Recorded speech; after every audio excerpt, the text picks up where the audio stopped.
Halo semuanya, perkenalkan nama saya Bintang Nabila.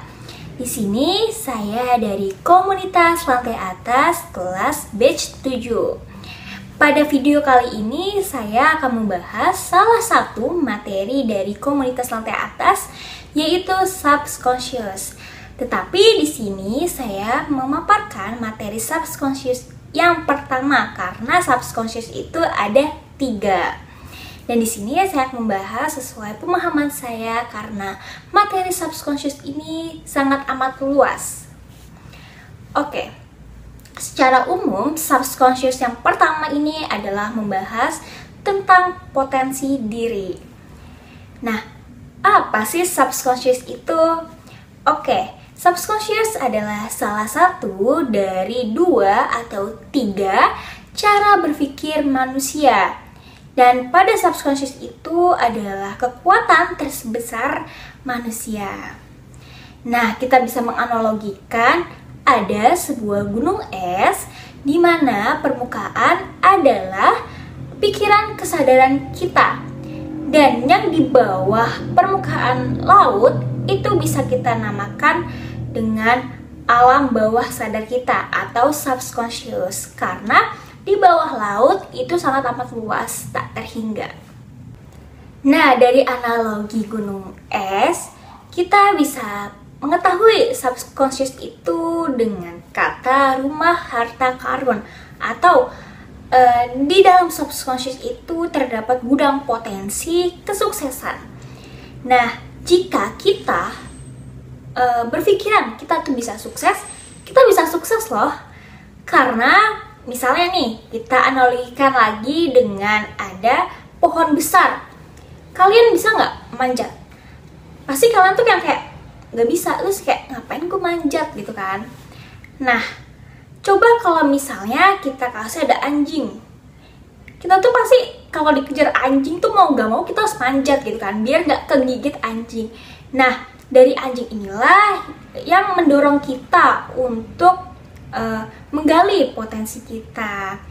Nah, kalau dalam hidup itu terdapat dalam Al-Quran atau wal asr, demi masa. Jadi kalau dalam hidup itu yang mendorong kita tuh adalah waktu, karena kita masih muda, kita bisa gitu menggali potensi yang lebih banyak. Jangan mager, karena di dalam subconscious itu permasalahannya tuh banyak yang mager atau kayak malas.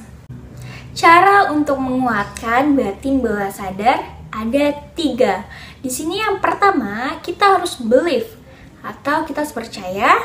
Kedua impression, dan yang ketiga repeat. Nah, pada batin bawah sadar kita harus berpikiran positif karena subconscious ini akan selalu mengikuti apa yang kita pikirkan. Nah, kita bisa menganalogikan misalnya subconscious itu seperti ABK, anak buah kapal, dan kita itu sebagai kapten kapal. Jadi si subconscious itu akan mengikuti perintah dari si kapten kapalnya. Nah, dalam otak kanan dan otak kiri, subconscious ini berada di dalam otak kanan atau 88%. Nah, subconscious ini tidak bisa mensensor atau memindai apapun dalam bentuk perintah baik positif ataupun negatif. Misalnya nih, kita bilang nggak capek gitu, pasti subconscious itu menangkapnya itu capek. Jadi ntar kita bisa capek karena subconscious ini kata tidak ini merujuk pada negatif. Jadi kita bisa mengganti dengan semangat bin gitu. Nanti kita bisa semangat. Oke.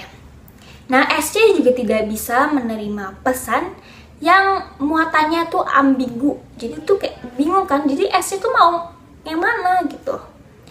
Dan dalam subconscious ini ada 5 karakteristik. Yang pertama, karakteristik dari subconscious itu adalah patuh, selalu menjalankan.